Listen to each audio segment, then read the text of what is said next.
I'm going to give it a thumbs up.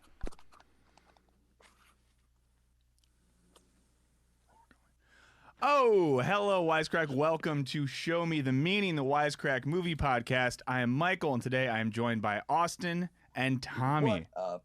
Thank you. Yeah, so great to have everyone here. So this is a fun one because we are talking about a movie that was voted on a Patreon poll. So if you participated in that, we love you. If you didn't, jump in next time. So we're talking about the Coen brothers' 2009 film, A Serious Man, with one caveat. Technically, that didn't win the poll. No way. Yes, we got excited. We saw the poll early. Polls were not closed. It's like when they call an election and then someone gets on the news and they're like, actually, Gail. But so the real winner was 1917, which we will be talking about next week. So we're doing them just in a different order. So before we get into it, what are everyone's first impressions on recently viewing or reviewing A Serious Man?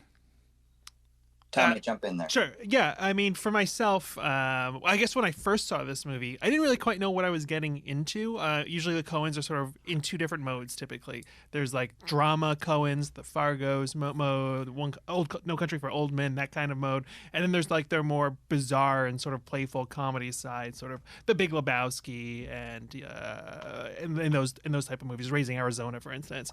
And so for A Serious Man, when I started watching, usually when I go into a Coen Brother movie, I know what I'm going to get.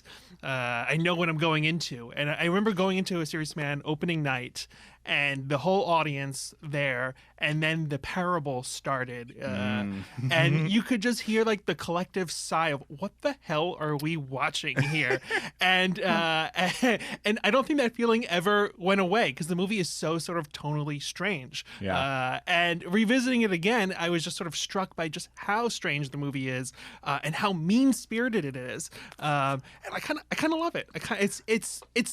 It feels like its own thing within the Coen brothers sort of filmography, and I kind of dig this. I really love this movie. Actually. That's great. Yeah. Before we get your thoughts, Austin, I just want to note I liked your point that it's kind of different tonally from other Coen brothers films because even the actors they use, the Coen brothers are kind of famous for using a lot of the same people. Yeah. Not a lot of repeat offenders here. Austin, what do you think about A Serious Man? Yeah, I mean, the first time I saw it was right in the throngs of like my religious studies. I was studying theology when the film came out, and so I had heard that this was an intentional retread of Job, and Job is one of my favorite poems in the Jewish Old Testament, or the Jewish Bible, I should say, the Christian Old Testament. And so I was really excited to kind of go in and see what this modern retelling of Job was all about. And so I loved it when I first saw it because I thought it was a very clever and subdued way of talking about loss and tragedy and uncertainty and maybe absurdity. And then rather than being so like, it isn't like over the top, right? Like it isn't like, oh, woe is me, everything is crazy, my world is falling apart. It's like this very subtle form of tragedy, but it's also set within suburban middle class America, which I am from the suburbs. So very different suburbs, but I kind of get the suburban malaise and things like that. So I found intellectually quite stimulating, personally quite stimulating. And then I think socially, I thought it was really cool. And then watching it last night, I think I was focusing on the themes because I was preparing to try to like suck out whatever meaning there was that we could so we could talk about it on the cast. But I was more interested in like the formal and aesthetic elements, the acting, Deacon's cinematography, which I think is really understated in this film, but it's beautiful. The color palette, I think, is fantastic. The neighborhood in which they shot it is perfect. It kind of reminds me of a real-life Edward Scissorhands. Remember The Suburbs and Edward Scissorhands? I mean, that's like super pastel-y, and obviously that's I think it's Bloomington, Minnesota? Or no. Oh, this is going to kill me. It's wherever the famous hospital is in Minnesota. Is it like the Mayo Clinic? And they did some filming at St. Rochester. Olaf. Didn't you do some work at St. Olaf back in the day, brother? Yeah, they filmed the scene with the big blackboard and when he's talking about the cat in the box. I've seen that classroom in real life before. It was a transform. I went on a pilgrimage of sorts. Yeah. So anyway, all that to say, I think it's a really interesting film. I don't know if I would say it's a great film, but in their filmography, I find it to be very unique and something worthy of attention. And it's one of those things that actually, I enjoyed it more this time than I've seen it like 4 or 5 times now. But I think I really enjoyed it this time, oddly enough. Oh, wow. Maybe it's because I've just become a little bit desensitized to the just unceasing like tragedy that I kind of was able to enjoy the humor and the subtlety and kind of the dark absurdity a little bit more this time around. Well, both of your takes are so good. I'll only say this in terms of first impressions. I've long thought, I still think it's the conceptual masterpiece of the Coen brothers filmography. I think in terms of getting at a position on philosophy, on meaning, on religion, I think they take a lot of these ideas they explore in minimal ways throughout their other films and they cram it all together right here, which makes it a dense film and a film that can be kind of a bummer. Yeah. It's not a film that makes me feel particularly good, but it's a film that I love. So before we go further, let me just give a quick summary, just in case anyone hasn't seen it in a while, or you've never seen it and you're not going to see it, but you still want to hang out. I want you to feel included. So here's the film. It opens with a Jewish parable from the old country that's maybe connected to the film, maybe isn't, probably is not. And then we cut to the inside of a young man's ear as he listens to the Jefferson Airplane during Hebrew class. He makes a weak attempt to pay drug dealer Mike Fagel for some weed, but gets his ancient iPod-looking thing and $20 confiscated. He's now on Fagel's shit list. At the same time, his father is getting his annual physical and x-ray with a doctor so careful he makes sure to offer him a cigarette at the end. We cut to the class, and we see our protagonist, Larry Gopnik, teaching physics and dealing with Clive, a South Korean student who finds his poor grade to be unjust and tries to bribe Larry with a fat stack of cash. We then hear the voice of his soon-to-be nemesis, Cy Abelman, for the first time. If you've seen this movie, you know the name Cy Abelman. Cy then demands that Larry get a ritual Jewish divorce so that he can steal his wife in the properly religious fashion. Cy later shows up to Larry's house with a bottle of wine, and he insists that Larry let it breathe for 10 minutes. Oh, and Larry also has a brother with a disgusting cyst who drinks orange juice out of the fridge like a monster and is working on his own probability map of the universe called the Metaculus. Now, Larry soon finds out from the chair of his department, because he's a physics professor, that he's been receiving eloquently written letters from someone who thinks Larry isn't morally suited for tenure. And his goy neighbor is annexing part of Larry's yard to build a boat shed. The tension builds.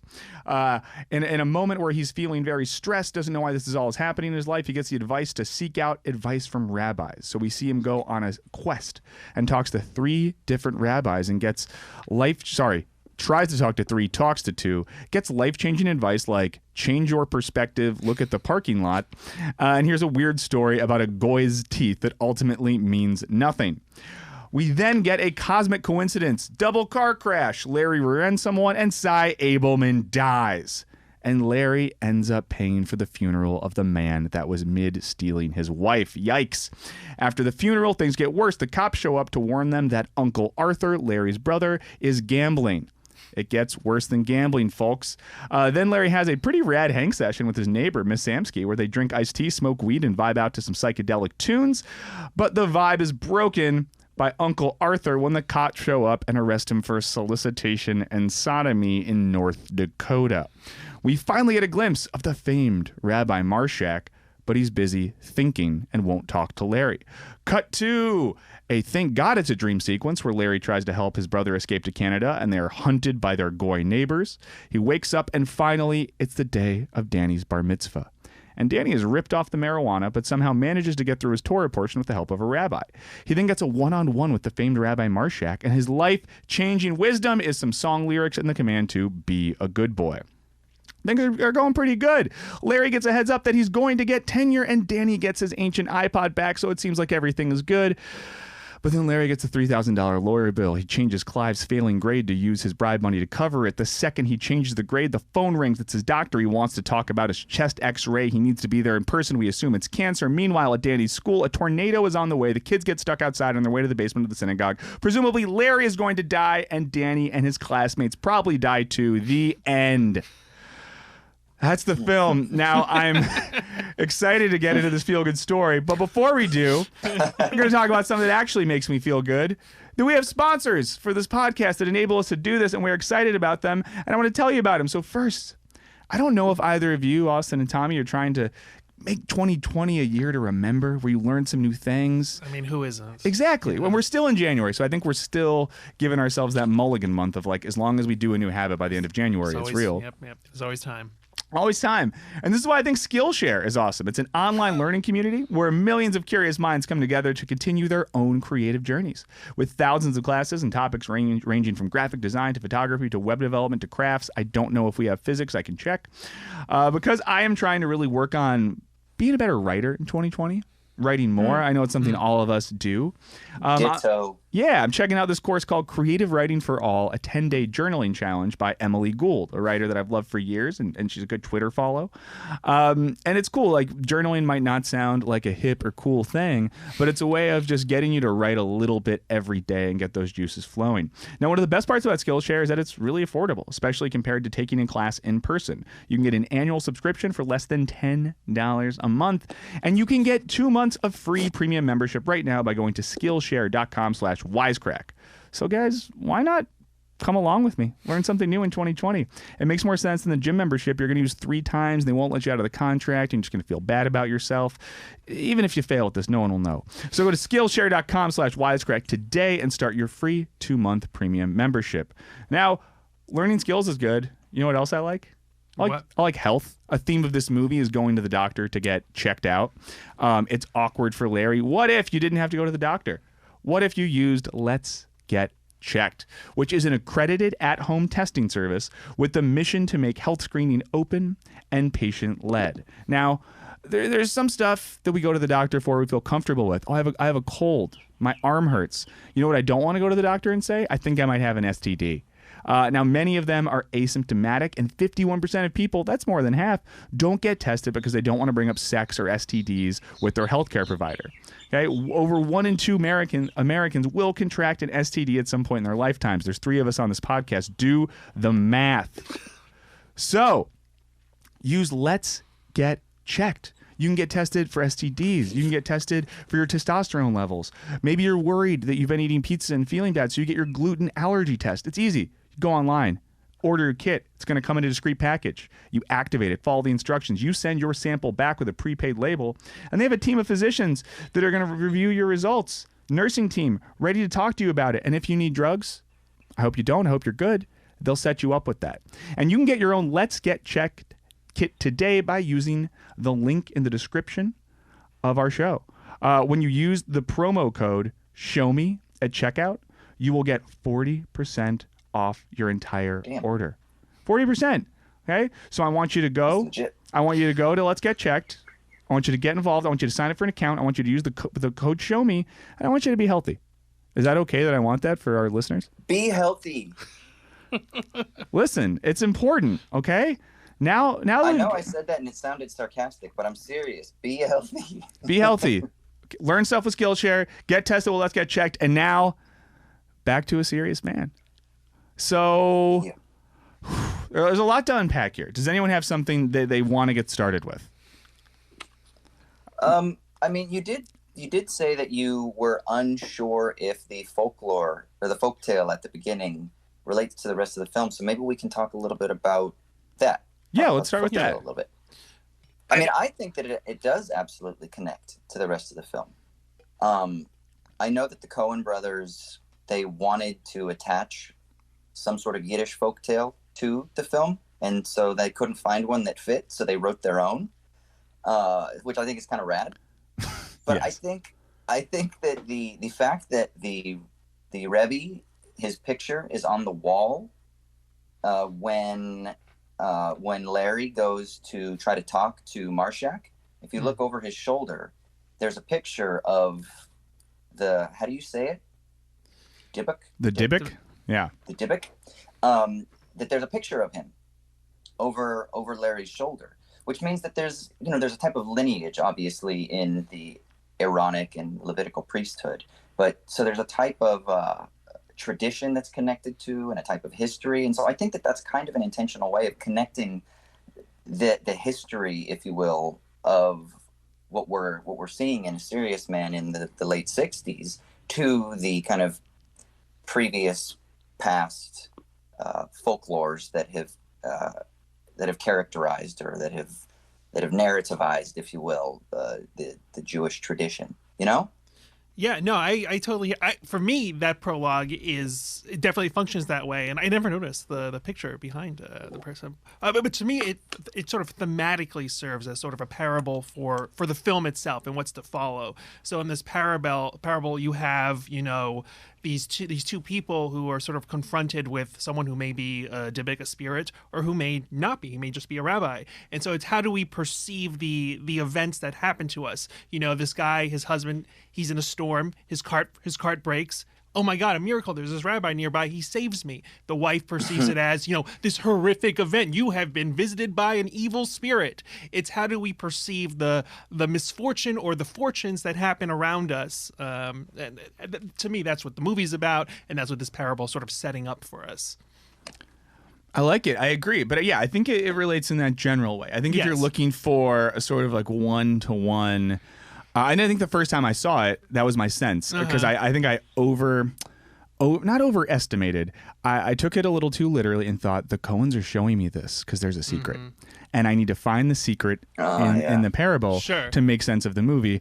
I started to enjoy the parable more when I gave up that desire to make that connection. It's funny you said it, because I think the movie itself says that, where when he's telling the math problem for sort of Schrodinger's cat, and he uses the cat model, and he's like, this doesn't really explain the math 100%. The parable never really explains the actual fact. So I think that's leaning into the parable sort of serves the purpose of the thematic point, but it's hard to 100% sort of cement what the movie is trying to say. Yeah, and I think maybe talking about the parable at the beginning gets us into one of the themes of the movie that we're going to talk about other ways. So let's just get it going, which is religion. I think in terms of a theme that's at least in the background of a lot of Coen Brothers films that have not religion explicitly, like morality in general.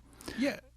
I mean, I think the number one way people sort of perceive the world around them is oftentimes through religion. They turn to religion as a way to sort of define the events that befall them, and I think that is what the Coen Brothers are trying to do here. Yeah, Austin, as a man who has studied religion I'm complimenting you. You don't have to take it. I was about to say, intro you as a man who has studied religion at multiple levels and all types of depth, and who thinks about this sort of stuff. What does this movie say to you? What do you take away from this movie and the way it sort of deals with theological issues? I mean, textually, if you look at the story of Job, of which this is an intentional retread, there's a lot of discussion about the difference between the prologue in Job, which is prose, which is where God and Satan make the deal about whether or not they should test Job, and then the actual poem of the text itself. And the scholarly debate goes basically like this. We don't really know when it was written. It's potential that this is the most ancient of all of the Old Testament texts. It might also be kind of relatively new, but there's definitely agreement that the prologue, the prose prologue, where the deal is made, that is a later addition, but that still may have been like a perpetual itself kind of retreading of typical Jewish folklore. That there's this sense in which we don't know why tragedy befalls us. Maybe it's God testing us. Or, as some people will say who don't like the prose prologue, and they say, well, there's not a lot of value in it, they would say, actually, we don't know what's going on. That was just some later sort of scribes trying to justify suffering in the world, that it could be all for our sanctification or for our benefit or something like that. But that really we need to just throw our hands in the air and say, we have no fucking clue. And so I think that tension of, is there someone kind of like, are we puppets that are living at the behest of this divine plan or some sort of gamble or whatever it is? Or is there just kind of cosmic absurdity and we don't really know? In the Jewish tradition, more so than definitely the Christian tradition, has really kind of, I think, done a great job of exploring that theme of uncertainty and absurdity. And that's why that's why I love the second rabbi who gives the tale about the goy's teeth. Yeah. And Larry's expecting this infinite wisdom. And he kind of is just like, yeah, that's the story. So you kind of get the prologue of the film, this Yiddish folk tale, that it kind of doesn't really have any immediate connection, like you say, like it doesn't give you the answers to the later story. And then the rest of the film itself is kind of its own folk tale. It doesn't really give you any answers. It kind of just leaves you asking more questions. Well, yeah, and since you brought up and then even like the supposed infinite wisdom of Marshak, the final rabbi that's supposed to be able, he's the one thinking and pondering. Even he's just like, be a good boy. You know? Well, like, yeah, and since you brought up the second rabbi, I do just want to jump in real quick, because there is that quote where Larry says to him, talking about God, why does he make us feel the questions if he's not going to give us any answers? So that idea too, that like he's basically saying, why has God imbued us with these desires of knowledge if we don't get the damn answers? Yeah, and it's so interesting. I love how he is a physicist, and how for him mathematics is the answer, right? Like he thinks that mathematics gives us the answer, but yet there is no algorithm, there is no equation that will allow him to input any variables to actually reach the divine, if you will, or to reach the absolute. Like you're still stuck. Like maybe the mentaculus, maybe you can devise something, but it's still never resolved. Yeah, and that parallel, I think, is super interesting between religion and physics. Like two explanatory systems that people use to explain everything, and kind of the two poles of sometimes the most obnoxious human behaviors, right? We either can be the type of person that like uses religion to explain everything in a way that maybe annoys people that are more obsessed with like rationality, and then there's the rationality bro who wants to explain everything in logical terms, and anything that's not logical doesn't make sense. I mean, does the movie argue one way or the other? Like, how should Larry react in this situation? Yeah. Does he do anything wrong? Because he is punished in this movie. He's punished so hardcore. Cy Abelman. Yeah, I mean, I think, and please, y'all interrupt me and jump in on this whenever you want, but I mean, I think eventually both fail. Like physics and math don't help him at the end of the day. No. Religion doesn't help him at the end of the day. There's an absurdity to reality that neither of those systems, at least as he is looking into them, really account for, or at least maybe on their own math and Judaism will account for that sort of absurdity or meaninglessness, but he's not getting that.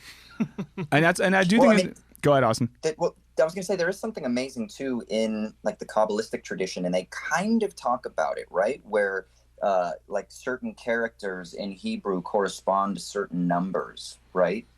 And so there is a sense in which like there is a mysteriousness maybe to even the language of mathematics that opens us up to more. And maybe that's kind of intentionally trying to say, hey, it isn't language and it isn't like faith and our regimes of meaning that will save us, but neither is it these hardcore numbers, but they point to each other, and then they ultimately stand there with their arms open and they say, well, we don't know.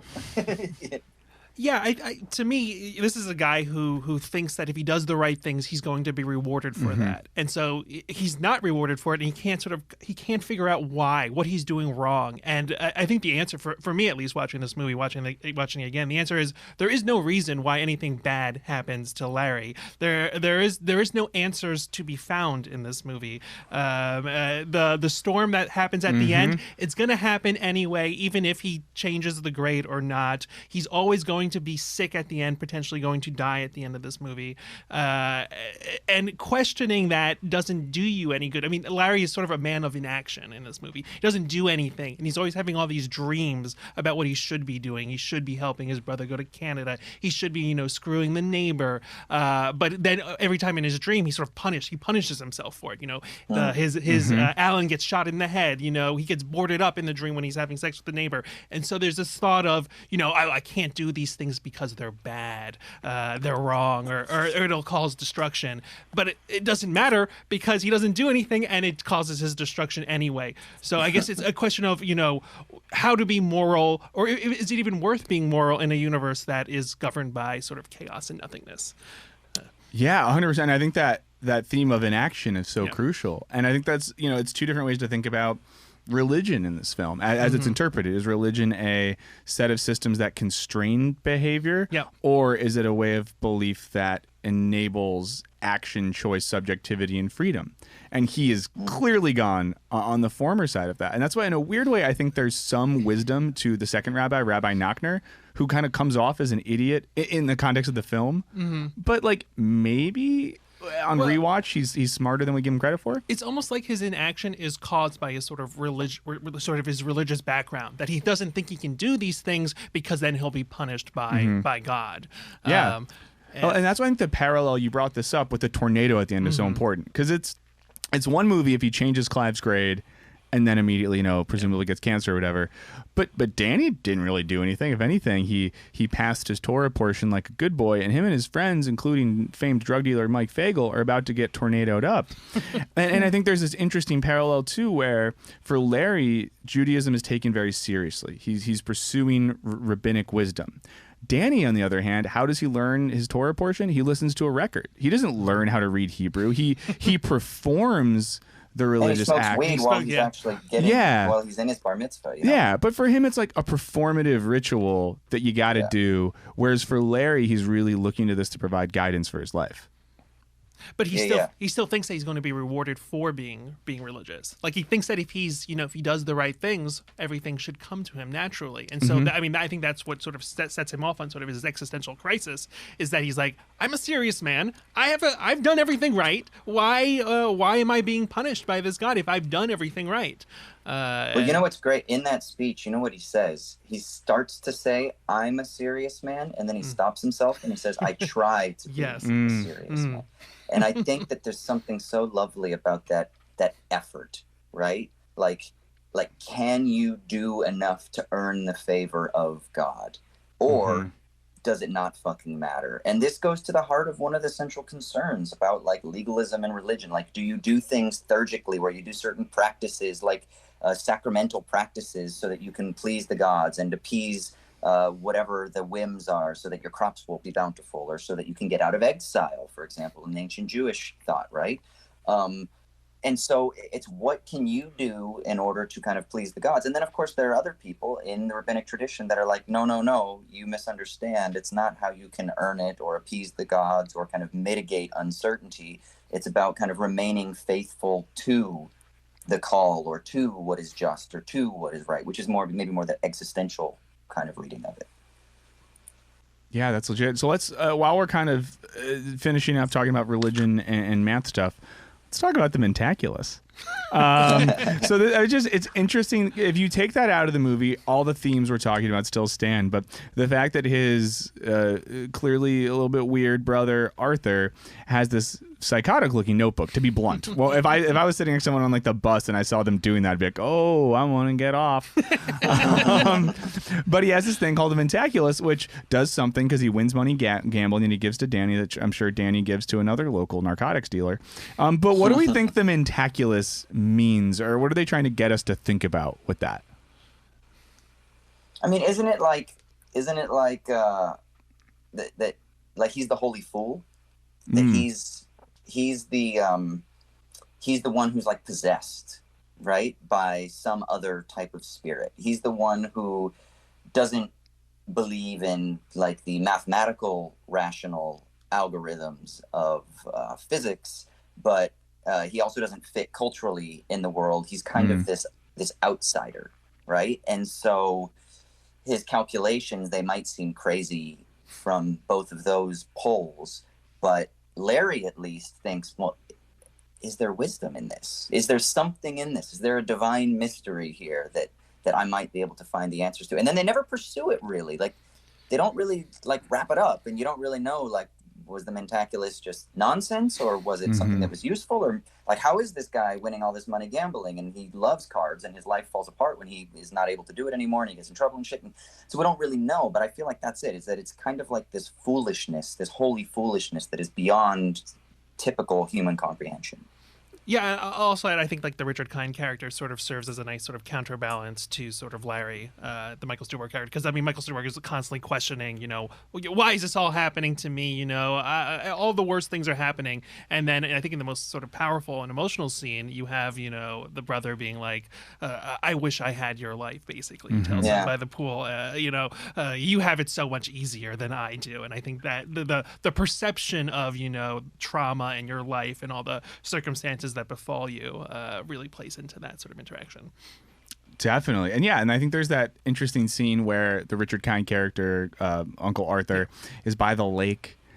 He's so excited about bottling air to make $1 million. And right. when I love that too, how it just cuts from there too. He screams like, if someone could bottle this air, they'd make $1 million. And then just fade to black. I think we go to the rabbis at that point.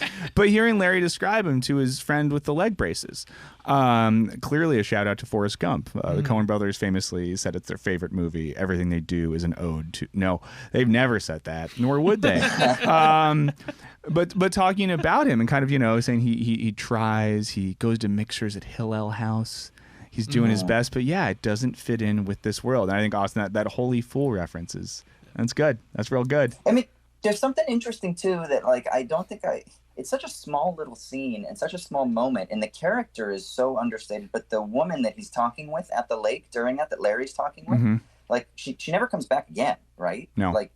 That's the only scene. But she says something about tradition. Yeah, she makes the point that as Jews they have these stories, and in those stories are wisdom and tradition. So she kind of gets Larry going down this path of seeking out that rabbinic wisdom. But I also wonder this. It's so interesting because she says the Jewish tradition has this wisdom from which we can draw, but the wisdom itself oftentimes throws its hands in the air and says, well, let's just keep questioning. So it's almost like this endless reference to questioning and questioning and questioning, but not actually ever giving answers, even if the answer is to just keep questioning. Does that make sense? Yeah. Yeah. And of course, I think that probably is the most, I don't want to say optimistic, but positive reading of what's going on here with religion. That religion is primarily a way of asking questions and not a way of getting answers to those questions. And that's kind of why I said earlier, I think it is philosophically one of the Coens' most interesting movies, because it doesn't, I at least don't take away from it that life is meaningless. I take away that life is absurd, outside of our control, and looking for structural understanding is meaningless. But if anything, we learn to ask the right questions and stay open to the fact that things might fall apart. Tommy, what are you thinking? I think it's far more bleak because I mean, maybe I'm stretching. I don't know. I mean, following sort of No Country for Old Men and Burn After Reading, where I mean, at the end of No Country for Old Men, Tommy Lee Jones is like, I give up. The God isn't here, and I'm just gonna go home. I mean, this movie feels super bleak. I mean, this is a guy looking for answers from God and getting nothing in return. But see, that's what I think is so interesting. I almost weirdly think that this is like a love story to American conservative and reform Judaism, and in the midst of middle class suburbanization kind of thing. Well, right? That makes sense because it is their childhood. It is their childhood. Yeah, yes. I mean, this is the time they grew up. They found a neighborhood that looked like, I think they grew up in St. Louis Park outside of it. It's like a neighborhood in Minneapolis that's historically Jewish. it really is an ode to that. So I think there's something to that, Austin. Yeah, and it just I get the bleakness and the absurdity, and I think you're both right in that. But I almost weirdly think that there's also kind of a weird appreciation and love for the fact that one of the things that the Jews have in the midst of all of this absurdity is precisely tradition. That's the thing that grounds them. And I think so many other particularly the American evangelical religious system does not have that, right? American Protestants think that you have the time of Jesus, and then they go to the time of Acts, and then they skip over medieval philosophy, medieval theology, the Middle Ages or the Dark Ages. They skip over the Enlightenment, and they go to Luther and the Protestant Reformation. It's there's no deep-seated connection to history. And then, of course, Christianity is supposed to be the culmination of what the Jews misunderstood. So they again cut things off, right? But there isn't a flow that connects you to history, whereas the Jewish tradition is endless. And Job himself was not an Israelite. I mean, according to some rabbinic readings, he himself was from the land of Uz, I think. And so this is before exile, which means this is before the constitution of the Israelite people. So some people even refer to Job as being a quote unquote Gentile. He wasn't a part of the Jewish community, even though he still worships Yahweh. So there's something really interesting about this huge, massive tradition from which you can draw that goes all the way back to like fucking ancient Samaria and beyond, and that all of that connects together. And so it's a real, like, we don't know the answers. We have no fucking clue. The universe is cosmically absurd, but we have this history that we can attach ourselves to, and that's adequate. Wow. That was good. So I wonder then, and I don't want to, maybe we shouldn't go too far down this road, but the Coen brothers, these guys are filmmakers. They know what they're doing. They know what they're doing, and I think that for me at least, it's hard to ever think about a Coen brothers film as detached from their films as a whole, thematically, stylistically, all that sort of stuff. So how do you all place this film, or how does the sort of broader Coen brothers extended universe affect the way you interpret this film from a storytelling and filmmaking point of view? Yeah. I mean, Tommy, what you think? I mean, for me, it is the outlier in their filmography. I mean, it is the movie that is bridging their more sort of serious, I guess their more serious films, Miller's Crossing and, Fargo and those kind of movies, with the more sort of slapstick comedies. I mean, this is a tragic comedy, and so it's hard to even sort of I don't know where it's totally different than anything else they've done and they have done since. It's totally separate. Yeah, I mean, the closest thing tonally, a little overlap with Inside Llewyn Davis, but it's such a different story. But it's another story about it's really bleak. But in Llewyn Davis, he kind of, I don't want to say he has it coming, but he does make some decisions, and they're not good. So yeah, Austin, what do you think about this in terms of the Coen brothers films? I didn't even think about that connection with Llewyn Davis, which is one of my favorite of their films. I think tonally and in terms of pacing, absolutely. Like that's actually a really good kind of fit with it. But in terms of conceptually and everything else, I agree with Tommy. I think that this is a very strange film within their broader filmography. It's almost like they decided, you know how sometimes the joke is like, for Soderbergh, for example, he's like, he'll do one for them and then one for me and then one for them and then one for me. I feel like this is the film for them. Yeah. Totally. And not like that none of their other films are, but like this is like their, like you were just talking about, they grew up in this neighborhood. This is an ode to their childhood. This is 100% about us growing up in a conservative Jewish family. This is our experience. This is our unique view on the world, but then they're broadening it out to this larger tale within suburban America. But I think it's very much, this is for us film, and because of that, that's why it is kind of the outlier. Yeah, I mean, it even looks different than a standard, and I think, Austin, was it, you were mentioning the cinematographer? Yeah, Deakins. Yeah, Roger Deakins. Yeah. All right. What do we know about Deakins? He's pretty good. What else did Deakins he's Yeah, I mean, we're going to be talking about 1917 next week. He is also the cinematographer for that. Oh my God, I truly didn't realize that. That's wow. Yeah, that would have been so great if we could have started next week by being like, we continue our exploration of the films of Deakins. But yeah, I mean, because he's one of the most praised cinematographers.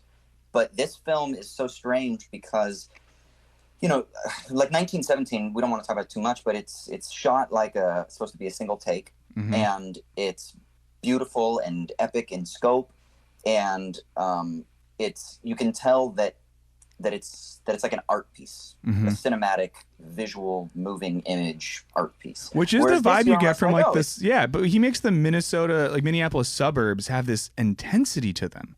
Like, yeah, that's the thing. It's like an ominous really look. Subtle thing, though, right? Yeah. I mean, don't you think?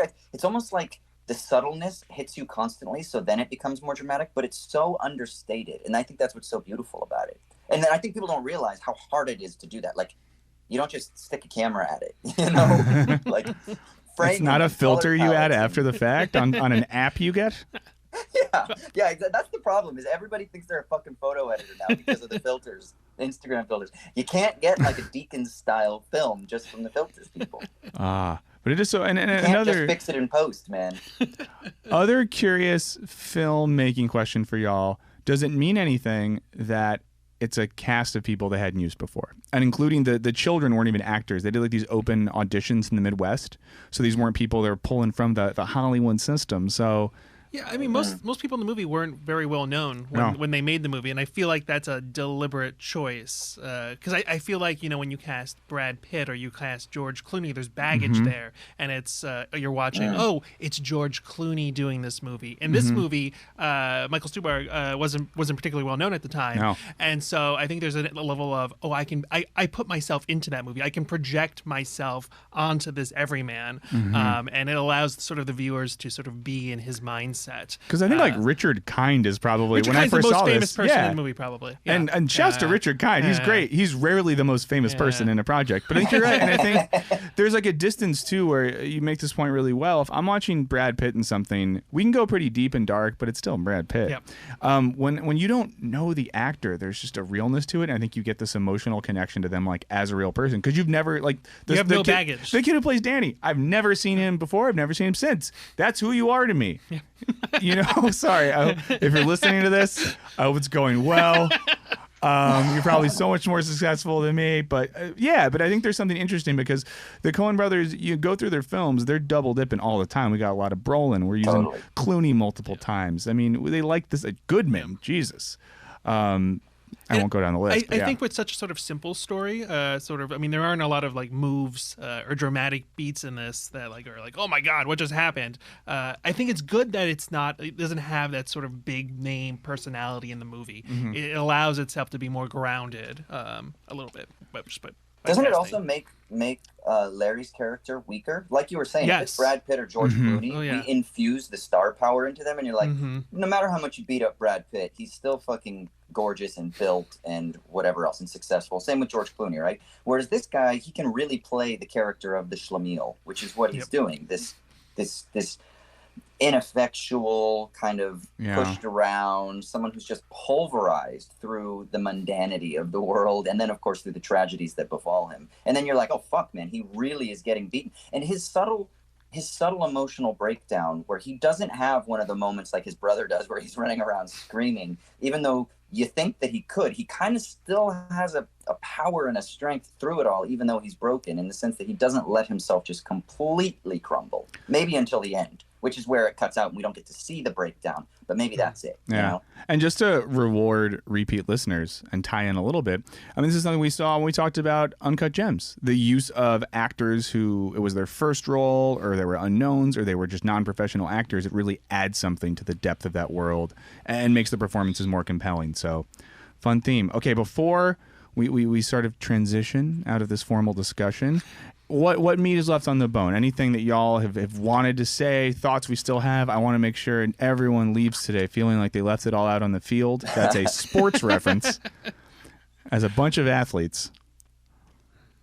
I have a question. Do you think that there's a larger commentary on just suburbia? I've mentioned this a couple of times, maybe obliquely, but do you think there's something intentional about how suburbia itself exacerbates the absurdity, the cosmic absurdity that we are thrown into? Yeah, I mean, it's one of the things that drives Larry crazy is that his neighbor is infringing on his lawn by a couple inches, right. And so it's like, this is my piece of heaven. How could you infringe on it? This sort of this implication that this little box of suburbia is somehow going to make your life perfect, which I think was sort of sold, and I think it's revealing these things to potentially not be as true and great as they seem. Well, and what is suburbia if not this way of living life where you ignore every real problem in the world and act like it doesn't apply to you, right? I grew up in a suburb for most of my life, and it was truly this little void of anything. There was no culture, but there wasn't really any crime, and we were all kind of the same homogenous thing. And I remember once, I think it was my mom tried to paint her house or something, and the neighborhood community organization Gestapo were like no, and she had to fill out forms and all the shit. And the people that are on the little internal Gestapo committees in the suburbs, they feed off that power so much because their life is fundamentally meaningless. So you would find meaning and power. So yeah, I do think Austin. That's a commentary on the suburbs. Anyone else is a suburbs person, and you're amongst company here. Or Tommy, are you a suburbs person, or did you grow up in an urban environment? I grew up in a more urban environment. So cool, so cool, so cool, bro. So cool. You're like so artsy, man. Yeah, I'm seeing some stuff you're not seeing right now. But that's a good point. So I live in like a suburban area now. I mean, so. yeah. Anyone who lives in LA doesn't get to be LA, like, unless you live in like 4 blocks of downtown.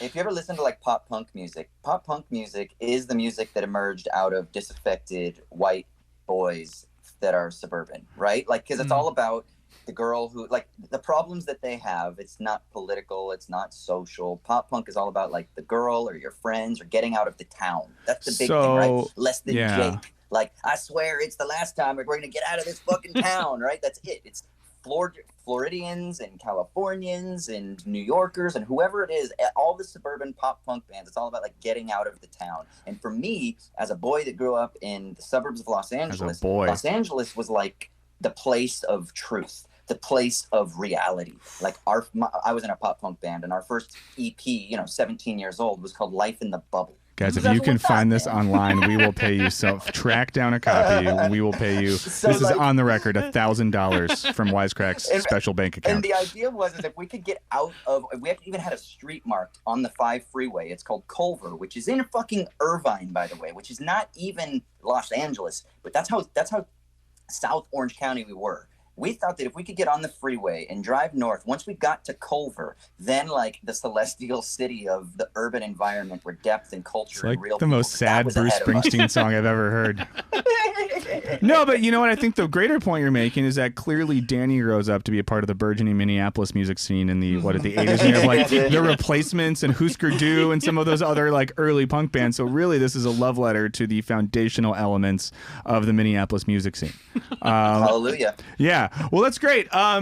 Everyone, please watch it if you haven't. I think, do we all recommend that our faithful listeners and viewers give this one a watch? Yeah. Oh, Multiple watches. 100%. Yeah. Everyone should watch it. Great. So when you watch it, get in touch. And just a reminder for everyone, we truly love to hear from you. There's no exaggeration there. It's awesome. The people that listen to this podcast are the best. So you can email us at movies@wisecrack.co. Tommy, there's no M there. Wow. Just co. It's confusing. It is, but that's why I got to say multiple times. Movies@wisecrack.co, and you leave us a voicemail at 1-213-534-8807. That's 1-213-534-8807. Now that you know that, let's dip into the mailbag. Is that okay with everyone? Let's do it. Mm-hmm. Okay, so let's if you were here when we talked about these movies, jump in. If you weren't, jump in. Okay, this is a team sport, like I said before. So we got an email from Greg, and this is about our Uncut Gems episode. Tommy, have you seen Uncut Gems? I have seen Uncut Gems. Then we're good to go. Like it. So he says this, bringing a Jewish perspective to it, uncut can mean non-new, i.e. uncircumcised. Circumcision is metaphorically in Judaism a way to curb appetite. So perhaps they are connecting it with Howard's drive for the thrill of gambling. It seems a stretch, but with how Jewish the Diamond District and this movie is, choosing to call it uncut seems intentional to me. Do you think non-new was a typo and it was non-Jew? Oh, it might be a typo. So bringing a Jewish perspective to it, uncut can mean non-Jew. I was like, wow, non-new. Like, what is... Greg, I'm sorry if that's on our end. N, so you're like, the new. Yeah, I was like, this is some stuff I don't even know about. Austin's going to explain it to us in a genealogical manner. Yeah, so I guess the point there is that if circumcision controls appetite, Howie doesn't have that. He's uncircumcised in his raw desire for gambling. I mean, it's a stretch, but it's an interesting point. But it's a stretch, and Greg acknowledges that it might be a stretch, so I feel like we can say that. Austin, any thoughts there? So it's like he hasn't been incorporated into the symbolic order of Judaism yet, right? Mm-hmm. So he's just stuck with the drive, which is interesting. Okay, I'm gonna totally run with this for a second. But yes. So like Zizek makes a distinction between desire and drives, and desire requires like an external object that induces that desire, right? Drive is just like the pure, what we talked about, the pure kind of like pathological repetition or compulsion towards the thing. So maybe the point is is that he is uncircumcised in that he hasn't been incorporated into the symbolic order, i.e. desire order, and so therefore he's still stuck within the drive and he's uncircumcised, and that's why he's a compulsive gambler. Boom. Wow. What do you think? I think that longtime Show Me the Meaning listener, Slavoj Žižek, is someplace right now agreeing with this, and he's going to write a book in response to what you just said. Yeah. Sounds good. Any thoughts on that one, Tommy? There's no way I can top Austin's answer. So, I know. I don't want to try. Why do we even bother? I know. I just cut our mics. You gotta get it off. Okay, Austin, you're gonna love this. Uncut. Austin, I got an email that calls you out by name. Oh. This is also on shit. Uncut Gems. Okay, this is from Brandon. I was just listening to your Uncut Gems podcast, and a question came up regarding how shows are becoming more and more meta. In the discussion surrounding the question, Austin, that's you, made a comment about how there's a lack of honesty or fear of being genuine. While I totally see the point as it relates to more cynical media that uses meta references as a substitute for originality, is there not something to be said for the fact that as a creator, there is no more direct way to be honest through your work? Also, what does it say that we feel a sense of dishonesty from literally pulling back the curtain? Is it really honesty we're seeking? Or to the question of why is it becoming more popular, is it possible to say it's because audiences are attracted to the honesty and the feeling of connection that it creates between viewer and creator? Just some thoughts. Keep up the good work. Thanks, Brandon. Austin, you started this. I feel pinned. We could give it a go if you want to get your arsenal ready. I mean, I think there's an interesting point. Tommy, what do you think? Well, is the argument that meta-ness is sincere? Is that what they're trying to get at, do you think? Or? I think so. The idea that like by meta-ness, there's a reveal of what's really happening, so there is an honesty there. But I think so much of filmmaking is about transporting you to a different world and sort of putting yourself into characters' positions and this empathy. And I think meta-ness takes you back. It makes you understand it. You are always aware that you're watching a movie and there's a level of distance to it, and so I don't find it to be truthful and honest. I do think it's insincere. I don't think being meta naturally equates to sincerity. Yeah, and I think what you just said makes you think of the difference between being earnest and honest. Yeah, I think that the shows I like the most are ones that lean into earnestness. They might not be like honest in a literal sense, but it connects to your humanness. And I think sometimes the honesty of meta-ness is more thinky, more conceptual than it is something that you feel. Austin, what do you think? Well, yeah, and a lot of times that meta-ness can also be manipulative and quite pedantic, right? It's like we know that there is nothing sincere that we can say, and we're going to constantly, endlessly reference the fact that we are so self-aware. And it can kind of be self-aggrandizing, right? But at the same time, there's also a certain meta-ness to like the whole Brechtian idea of creating that distancing effect, right? That shocks the audience to thought, that challenges your expectations. And when you can do that in a way that doesn't fall into just pure pedantic, I'm smarter than you and I'm going to beat you over the head with whatever the secret message is, it's kind of like a weird Gnosticism. If you can avoid that, then I think there is something powerful about the kind of like meta distancing, Brechtian, whatever stuff. And then in that sense, I think Brendan's right that it does kind of create a connection to, if not to the author, to at least something that the author's signaling to. I don't think you're wrong. And I do think sometimes with the meta thing, there's times where I watch something and like The Good Place has been a show like this recently where it'll make certain meta moves that I don't think it's a meta show as such, but occasionally they make very meta moves that it does feel like a wink from the creators that are sort of like whether you're part of a certain community or you're consuming similar content, there's fun moments. And I think I like meta moments more than I like a meta show. Yeah, I mean, in those cases, it's sort of bringing the audience into it. It's sort of creating a parallel and sort of connection between the audience and the creator, and so that is truthful. It's not so truthful when it's just pointing out, oh, this thing is dumb, or or undercutting the emotional sort of moment in the film. Yeah, it's like when that was why like Jared didn't like Cabin in the Woods because he thought it was just shitting on like the history of horror films and cinema, whereas I kind of thought it was clever, right? So he didn't like it because he thought it was really cynical, but I liked it because I thought it was clever. So right, there's a fine line to walk there. You could fall in either ditch. Yeah. 2 C words. Someone say a third one. I'm going to say a third one, which is Cats. Have either of you all seen Cats? I have not seen Cats. Austin, have you seen I have Cats? to- I haven't either, so this is gonna be Okay. all Hey, you. all No, right. no, it's fine. There's some cat stuff. We're not going to get deeply into it because I am someone who last week I mean, was I know just the musical. trying to make Yeah. sense of it. I was trying so I hard.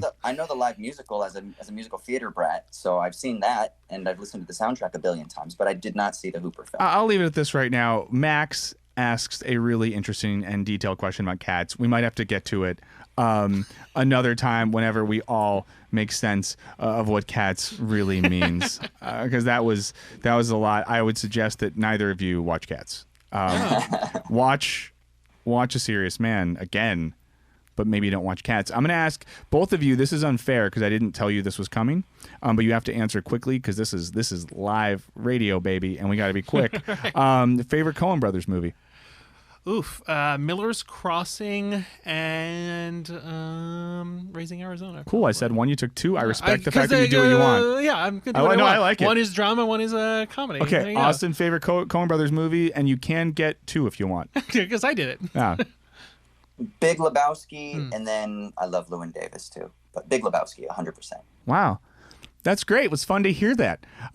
What's yours? What about yours? Yeah. I'm gonna go Lebowski for my fun one, and I'm gonna go Serious Man for my dark one. Okay. I could go. I Wow. haven't gone back to the '90s films in a while, so I need to. I might change my mind, but having just watched it a couple times in the past week, I'm a Serious Man kind of guy. You know a film that's criminally underrated? I think Hail Caesar was really good. It is. Good. It was It's better really than we good. gave it credit Yeah. for at the time. I was Yeah. thinking Barton Fink is highly underrated. And those together, Those talking are about a good double sort of- feature. That's a good double feature. Okay, so that's our big advice. Watch Serious Man and then do a Barton Fink Hail Caesar double feature. I think that's a good way to go. You won't go wrong. And once again, Michael, do yes. you want to know something crazy? The Why not? first time I saw Barton Fink in Miller's Crossing was with you and our friend John when we were in Scotland, because he introduced me to both. Do you remember that? Austin, we've talked about this. You do not let them know that we know each other on this podcast. We had this discussion. I know you only as a disembodied voice that knows a lot of facts. Okay, listener, don't worry. He's I don't know what drugs they do in Australia, but he's doing them. He has his own Well, I little had a dream Mike Fagel that out there. I watched Miller's Crossing and Barton Fink, but that was the first time that I ever saw it. Was actually so you have like whether it's imaginary or not, you have some sort of impact on my experience of the Wow. Coen Brothers filmography. Wow. Well, that's good to know. It's good. And yeah, I was kidding. I'm proud to have known and continue to know Austin. But on that note, I think we're done. All we can wish is that our listeners and viewers never have a Cy Abelman in their own life. Yep. But Tommy, thank you so much. Thank you. Austin, thank you so much. Thank you all. And then listeners and viewers, thank you so much. We love having you around. Please subscribe, leave some comments, leave some good reviews. We got some good content coming out soon, including a video that is on the Coen Brothers. Sorry to wet some whistles, but that's coming soon, so keep an eye out for that. And in the meantime, this has been Show Me the Meaning, Wisecrack's Movie Podcast. We will see you all next time. Have a good one. Peace.